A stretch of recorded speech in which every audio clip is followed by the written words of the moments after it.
이 아침에 주시는 하나님의 말씀은 로마서 15장 1절에서 6절까지의 말씀입니다. 믿음이 강한 우리는 마땅히 믿음이 약한 자의 약점을 담당하고 자기를 기쁘게 하지 아니할 것이라. 우리 각 사람이 이웃을 기쁘게 하되 선을 이루고 덕을 세우도록 할지니라. 그리스도께서도 자기를 기쁘게 하지 아니하셨나니 기록된 바 주를 비방하는 자들의 비방이 내게 미쳤나이다 함과 같으니라. 무엇이든지 전에 기록된 바는 우리의 교훈을 위하여 기록된 것이니 우리로 하여금 인내로 또는 성경의 위로로 소망을 가지게 함이니라. 이제 인내와 위로의 하나님이 너희로 그리스도 예수를 본받아 서로 뜻이 같게 하여 주사 한 마음과 한 입으로 하나님 곧 우리 주 예수 그리스도의 아버지께 영광을 돌리게 하려 하노라. 아멘. 사도 바울이 그리스도인이라면 어떻게 살아야 할 것인가, 윤리에 대해서, 그리스도인의 삶의 방향에 대해서 지금 계속 말씀을 하고 있습니다. 오늘 이 15장 부분은 이제 이 부분을 마무리하는 그런 말씀입니다. 1절을 보시면 믿음이 강한 우리는 마땅히 믿음이 약한 자의 약점을 담당하고 자기를 기쁘게 하지 아니할 것이라 그랬습니다. 믿음이 강한 우리가 믿음이 약한 자의 약점을 담당한다.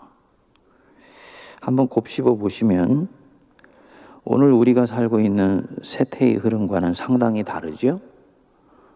우리는 누군가 우리보다 약한 사람을 보면 그를 무엇인가 이렇게 손가락질하고 비난하고 조소합니다. 나아가서 심지어 세상은 약한 자를 이용하고 그리고 활용하려고까지 합니다. 그런데 그리스도인은 그렇게 사는 것이 아니라는 거지요. 약한 자를 보면 그들의 약점을 담당해 줘야 된다. 담당하되 뭐라 그랬습니까? 마땅히 담당해야 된다. 그렇게 말씀을 했습니다. 마땅히 담당한다.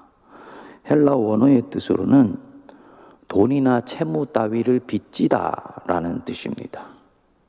그러니까 강한 자가 약한 자에게 빚을 지고 있다라는 얘기예요. 바스티조라는 말인데요. 부담하다, 견디다, 참다, 감당하다 이런 뜻입니다. 도대체 강한 자가 약한 자에게 무슨 빚을 지고 있기에 연약한 자의 약점을 부담해야 되고 또 그 약점을 견뎌야 되고 심지어는 되갚아야 된다고 보는 것인가? 기독교인이 누군가 세상 속에서 혹은 그리스도인 안에서 누군가를 바라보며 살 때 굉장히 중요한 부분입니다. 내가 누군가에게 빚을 지고 있다. 이 말은 지금 내가 가지고 있는 것 중에 누군가에게 갚아야 될 것이 있다라는 얘기지요. 믿음의 빚을 지고 있다. 이 얘기는 내가 가지고 있는 지금 이 믿음이 본래 내 것이 아니고 누군가가 나에게 준 것이라는 것을 말을 하는 것입니다. 믿음이라는 거, 내가 주님 앞에 경주하고 노력하여서 획득한 것이라고 생각하는데 그게 아니라는 거지요. 네가 갖고 있는 그 믿음, 하나님이 너에게 준 선물이다. 하나님이 네게 주신 은총의 선물이다. 그러니까 네가 믿음이 강하다면 너에게 강한 믿음 주신 하나님이 연약한 자, 믿음이 연약한 자를 살피고 돌보며 그들의 약점을 담당하라고 주신 것인지 너 믿음 강한 것 자랑하고 으스대고 드러내면서 뽐내라고 믿음 주신 것이 아니다. 이런 뜻입니다. 자, 이 말씀을 묵상해 보면 모든 부분에 지금 이 원리가 적용된다는 것을 알 수가 있습니다. 단순히 믿음에 관한 부분뿐만 아니고 세상에 강한 자들이 많죠. 약한 자들도 많지요. 어떤 사람이 강자가 되었다. 왜 강자가 됐을까요? 옛날 같은 때면은 육체의 힘이 센 사람이 강자가 되었을 것입니다. 오늘처럼 지식이 힘인 사회에서는 아마도 머리가 좋고 대단히 명석하고 이런 것이 강자가 되는 기본적인 잠재력이라고 얘기를 할 수가 있을 것 같아요. A라는 사람을 치자고요. 그는 아주 머리가 좋습니다. 뭐든지 공부를 하면 1등을 합니다. 그는 그 좋은 머리로 결국은 성공을 해서 최고의 삶을 삽니다. 다른 사람들이 부러워하는 삶을 살아요. 이 사람이 아직 거듭나지 못한 세상 사람으로 살 때는 생각을 합니다. 나는 좋은 머리로 꾀부리지 않고 성실하게 땀 흘려 공부를 해서 결국은 이렇게 성공한 사람이 되었다. 이 성공은 내 업적이다. 따라서 나는 누릴 권리를 가지고 있고 누릴 자격을 가지고 있다. 라고 생각을 할 것입니다.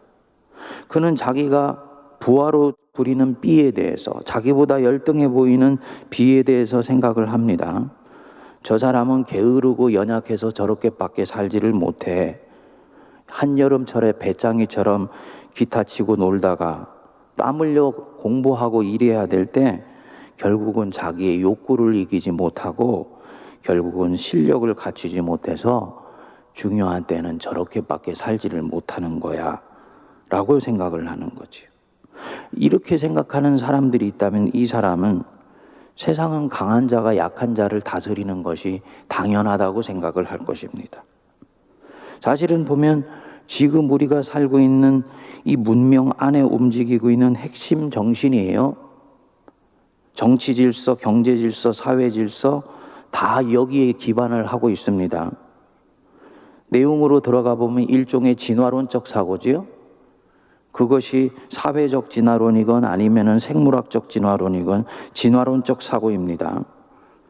강한 자는 환경에 잘 적응을 하여서 진화해서 살아남고 약한 자는 환경에 민첩하게 적응하지를 못해서 저렇게 열등한 자가 되었다. 라고 생각을 하는 것입니다. 내가 만일에 이렇게 생각하고 있고 내가 이렇게 생각하는 세상 속에 살고 있다면 강한 자는 연약한 자의 약점을 절대로 담당하려고 하지 않을 것입니다. 오히려 그 약점을 활용하고 이용해서 자기가 더 강해지는데 발판으로 사용을 하려고 하는 거지요. 근데 그리스도인은 그렇지 않다는 것입니다. 하나님의 나라는 그런 것이 아니다라는 것입니다. 강한 자가 약한 자의 약점을 담당한다. 왜냐? 자기의 강함이 자기 것이라고 보지 않는 거예요. 자기가 애쓰고 노력하고 경주해서 지금 이 업적을 달성했다고 보지 않습니다. 내가 아무리 애쓰고 노력하고 경주를 하지만 하나님이 나에게 그렇게 할 수 있는 잠재력, 가능성 주시지 않았다면, 즉 능력을 주시지 않았다면 나는 여기까지 올 수 없다. 하나님이 나에게 공부를 해서 성과를 낼 수 있는 탁월한 머리를 주시지 않았다면 나는 절대로 강자가 될 수가 없었던 것이다. 하나님이 내게 주신 모든 내 안에 있는 것은 하나님의 선물이라고 보는 거예요. 바로 이게 창조론입니다. 창조자가 나를 빚으실 때 주신 이 은총 때문에 나는 지금 여기 있다라고 보는 것입니다. 뭐 하라고 주신 것이냐? 나 잘 먹고 날 잘 쓰는 데 쓰라고, 다른 사람들한테 의수되는 데 쓰라고 주신 것이 아니가 연약한 자의 약점을 담당하고 그들을 살피고 돌보라고 주신 선물이다. 사실은 한 단어도 얘기를 하지 않았지만은 일종의 청지기 정신의 기본 베이스가 여기서 나온 거죠. 그래서 여기 바스티조라는 말이 아까도 말씀드렸지만은 채무 의식을 뜻하는 것입니다. 연약한 자에게 빚을 지고 있다라는 채무 의식에서 나오는 거죠. 돈을 많이 법니다, 이 사람은. 그런데 그 돈으로 자기를 기쁘게 하고 향락을 위해 사용하지 않아요. 그렇게 써야 되는 경우는 지극히 제한을 합니다.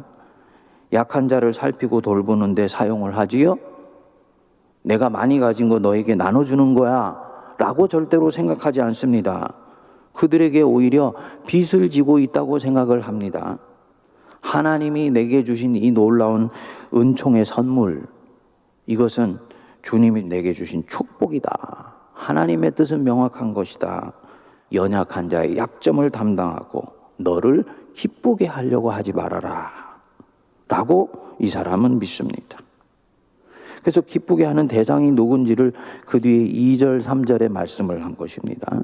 우리 각 사람이 이웃을 기쁘게 하되 선을 이루고 덕을 세우도록 할지니라. 그리스도께서도 자기를 기쁘게 하지 아니하셨다. 여기서 이 자기를 기쁘게 하지 아니한다, 오늘날 서 있는 우리 시대 정신과는 상당히 거리가 먼 거지요. 우리는 자기를 기쁘게 하는 그런 세상 속에서 사는데 자기를 기쁘게 하지 않는다, 모든 즐거움과 쾌락을 배제한다는 뜻인가? 그게 아니에요. 내게 주신 은총으로 내 욕망을 채우고 욕구를 채워서 쾌락을 얻는 쪽으로 사용하지 말아라. 사도 바울은 이미 그리스도인은 자기 욕구를 채우지 않아도 얼마든지 인생을 행복하고 기쁘게 살 수 있다고 봅니다. 이미 로마서 7장에서 이 문제는 해결이 되었죠. 그리스도 예수 안에 있는 생명의 성령의 법이 죄와 사망의 법에서 너를 해방하였기 때문이에요. 죄에 묶여 있을 때는 죄의 노예가 될 수밖에 없는 그 상태 속에 있기 때문입니다. 쾌락을 쫓아갈 때는 쾌락을 쫓지 않으면 인생이 허전해서 살 수 없기 때문에 그것을 쫓아간다고 보는 거예요. 근데 그리스도인은 성령이 내 안에 오셔서 그런 죄와 그런 쾌락과 그런 악의 힘으로부터 이미 우리를 해방해 주셨다라고 보는 거죠. 그러니까 얼마든지 그런 세상 사람들 쫓는 건 쫓지 않고도 행복하게 살 수 있다는 것입니다. 그렇기 때문에 자기를 기쁘게 하지 않고도 오히려 조에 참된 행복을 누릴 수가 있다고 보기 때문에 이 권면을 하는 것입니다. 사실은 그리스도인들이 누리는 기쁨, 희락은 전혀 다른 종류예요. 하나님과 교제하면서 사는 기쁨이 있습니다. 내게 주신 은사로 누군가를 섬겨요. 그 영혼이 살아나는 것을 보면 한없는 기쁨을 누립니다. 예수님이 우물가에 있었던 수가성의 영혼과 대화하고 영혼의 꽃이 피어나서 이 사람이 물동이를 버려두고 내가 메시아를 만났다 하고 동네로 다시 돌아가는 그 모습을 보면서 예수님이 너무너무나 만족감이 찾아오셨지요. 제자들이 왔을 때 나는 너희들이 알지 못하는 양식이 있다. 아버지의 뜻을 행하는 것이 바로 양식이다 라고 말씀을 합니다. 이게 뭡니까? 누군가의 영혼이 살아나는 것을 보면서 누리는 기쁨이에요. 목회자가 누리는 기쁨이고요. 성도님들이 누군가를 살피고 돌보고 목양하면서 갖는 기쁨이 바로 이런 종류입니다. 하나님이 일이 이루어지는 것을 경험하는 기쁨이지요. 이거 경험하려고, 이 기쁨 누리려고 때로는 썩고 때로는 속이 문드러지고 때로는 인내하고 때로는 눈물을 삼키면서 하나님의 이끄시는 걸음에 계속 자기 자신을 내어 맡깁니다. 하나님의 일이 이루어지는 것을 경험하는 기쁨인 거지요. 나누었을 때 그 받은 사람이 얼굴이 해같이 밝아지는 것을 보면서 누리는 기쁨이 있습니다. 전혀 다른 종류의 기쁨이 있으니까 그 먹는 것, 입는 것, 즐기는 것 이런 것 속에서 자기를 기쁘게 하려고 하지 말아라 라고 권면을 하시는 겁니다. 그러면서 3절 말씀하지요. 그리스도께서도 자기를 기쁘게 하지 아니하셨다. 돌덩어리가 떡덩어리가 되게 하실 수 있는 분이세요. 40일 금식하시고 배가 고프셨습니다. 그렇지만 그렇게 하지 않으십니다. 그것은 자기를 기쁘게 하는 것이기 때문에. 그랬던 분이 연약한 자를 섬길 때에는 기적을 일으켜서 보리떡 5개와 물고기 2마리로 5,000명이 넘는 사람을 먹이십니다. 자기를 기쁘게 하시지 않는 거예요. 이웃을 돌보아서 하나님을 기쁘시게 하는 삶을 산다. 이것이 바로 그리스도인이 가는 삶의 방향이다 라고 말씀을 합니다. 그리고 나서 이 윤리를 말씀하고 이제 윤리 전체에 대해서 마무리를 합니다. 4절을 보시면 갑자기 성경에 대한 얘기가 나옵니다. 무엇이든지 전에 기록된 바는 우리의 교훈을 위하여 기록된 것이니 우리로 하여금 인내로 또는 성경의 위로로 소망을 가지게 함이니라. 윤리 얘기 마무리에 왜 갑자기 성경 얘기가 나오냐? 사도 바울이 서신을 쓰다가 서신의 방향이 잘못 일로 간 것이냐? 그것이 아닙니다.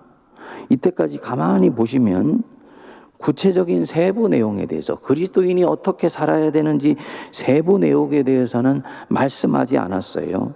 기준과 원칙에 대해서만 말씀을 했습니다. 네 원수를 사랑해라. 악에게 지지 말고 선으로 악을 이기라. 그렇지만 어떻게 하는 것이 원수를 사랑하는 것인가? 특정한 상황에서 어떻게 특정하게 반응하는 것이 원수를 사랑하는 것인가에 대해서는 말씀하지 않습니다. 그 방법은 실로 다양할 수 있는 거지요. 상황 윤리를 말하는 것이 아니고요.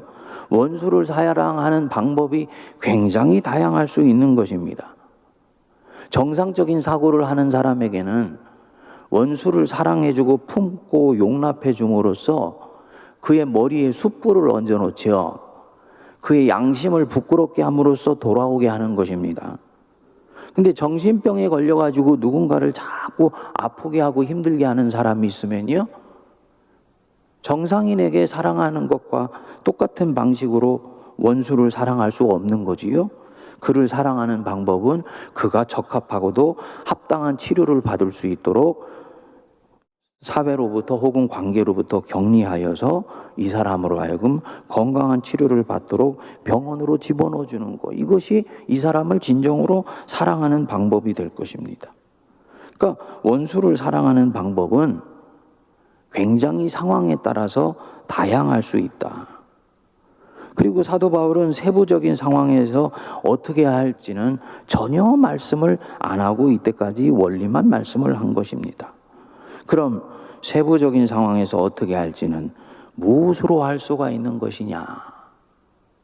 사도 바울이 4절 말씀을 통해서 말씀하는 것입니다. 무엇이든지 전에 기록된 바는 우리의 교훈, 가르침을 위하여 한 것이라. 성경에 나오는 교훈을 통하여서 세부적인 상황에서 어떻게 해야 될지 어느 정도 윤곽을 알 수가 있다 라고 말씀하는 것입니다. 예수 믿는 것 절대로 쉽지 않습니다. 예수 믿는 것 악한 세상에서 절대로 만만하지 않습니다. 만일에 내가 지금 예수 믿는 것이 쉽다고 생각을 한다면 그분은 이미 성경에서 우리에게 가르쳐 주신 모든 교훈이 세포 속으로까지 흘러 들어와서 완전히 습관이 되어 있고 일체화가 되어 있는 분이거나 아니면 예수 믿는 것과 세상 것 쫓아가는 것 사이에 적당히 양쪽을 다 즐기면서 살아가고 있는 그런 상황일 것입니다. 성경에 나오는 말씀 한 구절 한 구절 혹은 하나님이 가르쳐 주신 것 하나하나를 어떻게 하면 내가 하나님의 자녀로서 신실하게 반응하면서 이것을 적용해서 살아갈까라고 생각하면서 이 말씀을 대하면요, 하나님 자녀로 사는 것 절대로 쉬운 일이 아닙니다. 이 거칠고 악한 세상 가운데서요. 그렇기 때문에 때때로 낙심하고 실족도 하고 시험에도 빠집니다. 유혹이라는 것을 알지만 그 유혹을 떨쳐버리기가 쉽지 않은 자기 자신을 보면서 몸부림치는 그런 밤들을 수도 없이 갔습니다. 그게 예수를 믿는 거예요. 그런데 그럴 때 하나님이 우리를 어떻게 인도하시는지를 어떻게 알 수 있냐? 영적으로 깨어 있을 때야 기도하다가 영음이라도 들을 수 있지만 힘들고 어려운 상황에서는 영음이 들리지도 않아요. 어떻게 해야 되는 것이냐? 그때는 성경을 봐라. 무엇이든지 전에 기록된 바는 우리의 교훈, 우리에게 주시는 가르침을 위하여 기록된 것이다. 그래서 우리로 하여금 인내로 또는 성경의 위로로 소망을 가지게 하려 함이라. 성경은 우리로 하여금 인내하고 또 성경의 위로로 소망을 가지게 한다. 성경에 그렇게 나와 있는 것, 그것은 모두가 지금 나에게 주시는 하나님의 로드맵이고 청사진이고 가이드북이다라는 거지. 맞는 말씀이지요. 아브라함의 삶이 왜 있나요? 갈 바를 알지 못한 채 믿음으로 안개 속 같은 인생을 헤쳐가는 사람에게 전형적인 삶의 지침이 되는 거지요. 그래서 이 성경에서 아브라함이 살아간 대로 교훈을 쫓아가면 결국은 승리하는 삶을 살 수가 있는 거죠. 믿음의 조상이 될 수 있는 거예요. 한 가문에서 최초로 예수 믿은 사람이 그 가문의 믿음의 조상이 될 수 있도록 우리에게 승리를 안겨주시는 것입니다. 요셉의 삶이 왜 있습니까? 이유를 알 수 없는 고난 속에서 어떻게 하나님을 붙들고 살아가야 될 것인가를 가르쳐 주는 거지요. 악으로 가득 차 있는 것 같은 환경 속에 내어 던져져 있을 때 어떻게 주님을 신뢰하고 살아갈 수 있는지 요셉의 삶이 우리에게 가르쳐 주는 것입니다. 그래서 그 인도하심 따라서 살면 그 끝에는 하나님이 우리에게 승리를 주시는 인생으로 결국은 나아가게 된다. 성경이 바로 그런 면에서 구체적인 내 삶의 가이드북이고 지침이다. 그래서 인내로 또는 성경의 위로로 소망을 가지게 하려 합니다. 아, 성경 속에 이렇게 나와 있구나. 내 삶에 대해서 성경에서 지금 말씀해 주시고 있구나. 그러면 성경에서 이렇게 말씀하셨으니까 내 삶도 소망이 있는 것이다. 성경의 위로로 소망을 가지게 하려 하십니다. 그래서 이 성경으로 살아서 승리한 표본이 우리 주 예수 그리스도신 거지요. 5절에 보시면 이제 인내와 위로의 하나님이 너희로 그리스도 예수를 본받아 서로 뜻이 같게 해주셨다. 예수님도 성경을 따라 사시고 또 성경을 이루셨어요. 이때 사도 바울이 얘기하는 성경은 구약 성경입니다. 이때는 신약 성경이 아직 확정되지 않았을 거예요. 그 구약은 우리가 아는 대로 완성된 언약이 아니지요. 완성된 언약이 아닌 구약 성경도 위로로 소망을 갖게 하는 것인데 완성된 언약인 신약, 그 신약에 나왔다는 예수 그리스도를 보배로 가진 우리가 이 성경 안으로 들어갔을 때 신구약을 통해서 하나님이 어찌 당신의 백성에게 갈 길을 말씀해 주시지 않고 인생에 승리하는 법을 우리 손에 쥐어주시지 않겠느냐, 이런 뜻입니다. 너희로 그리스도 예수를 본받아 서로 하나님과 뜻을 함께 하도록 이끌어 주신다라는 것입니다. 성도님들, 인내로 또는 성경의 위로로 소망이 가득한 우리 인생길 될 수 있게 되기를 바랍니다. 이제부터 이 사도 바울은 마무리하는 인사로 들어가는데요. 한번 시간이 있으실 때 집에서 대면 상황이 아니니까 12장부터 이 15장 앞부분까지 찬찬히 그리스도인의 삶의 원리와 지침을 묵상해 보시면서 주님이 내게 주시는 위로와 도전을 함께 받을 수 있게 되길 바랍니다.